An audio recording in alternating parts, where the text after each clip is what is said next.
যাকাত ওয়াজিব হওয়া আল্লাহ তাআলার বাণী। সালাত কায়েম করো ও যাকাত আদায় করো। ইবনে আব্বাস রাযিয়াল্লাহু তাআলা আনহু বলেন, আবু সুফিয়ান রাযিয়াল্লাহু তাআলা আনহু নবী সাল্লাল্লাহু আলাইহি ওয়াসাল্লামের হাদিস উল্লেখ করে বলেন, রাসূলুল্লাহ সাল্লাল্লাহু আলাইহি ওয়াসাল্লাম আমাদেরকে সালাত প্রতিষ্ঠা করা, যাকাত আদায় করা, আত্মীয়তার সম্পর্ক বজায় রাখা ও পবিত্রতা রক্ষা করার আদেশ দেন। হাদিস 1313, বুখারী শরীফ। আবু আসিম যাহাক ইবনু মাখলাক রাযিয়াল্লাহু তাআলা আনহু ইবনু আব্বাস রাযিয়াল্লাহু তাআলা আনহু থেকে বর্ণিত আছে, নবী সাল্লাল্লাহু আলাইহি ওয়াসাল্লাম মুআজ রাযিয়াল্লাহু তাআলা আনহুকে শাসক রূপে ইয়ামান অভিমুখে প্রেরণকালে বলেন, সেখানের অধিবাসীদেরকে আল্লাহ ব্যতীত কোনো ইলাহ নেই এবং আমি মুহাম্মদ সাল্লাল্লাহু আলাইহি ওয়াসাল্লাম রাসূল, আল্লাহর রাসূল এ কথা সাক্ষ্যদানের দাওয়াত দিবে। যদি তারা এ কথা মেনে নেয় তাহলে তাদেরকে জানিয়ে দিবে, আল্লাহ তাদের ওপর প্রতিদিন ও রাতে 5 ওয়াক্ত সালাত বা নামাজ ফরজ করেছেন।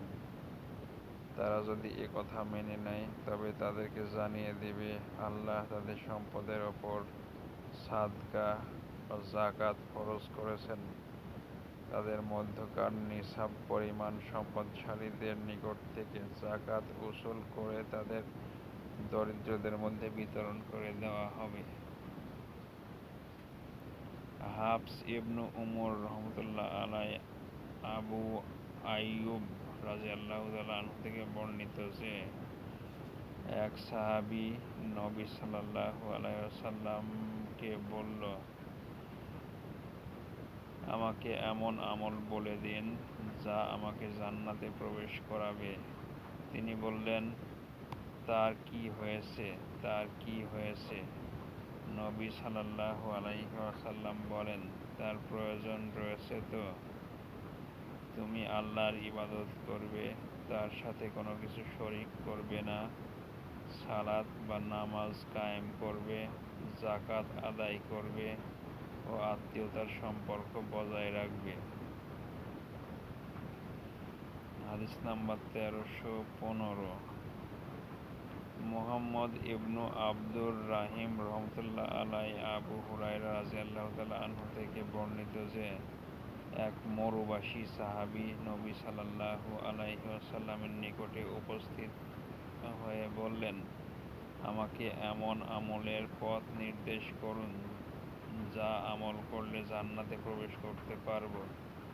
নবী সাল্লাল্লাহু আলাইহি ওয়াসাল্লাম বললেন, তুমি আল্লাহর ইবাদত করবে, তার সাথে কোনো কিছু শরীক করবে না, 5 ওয়াক্ত ফরজ সালাত বা নামাজ আদায় করবে, ফরজ যাকাত আদায় করবে ও রমজানের সাওম বা রোজা পালন করবে।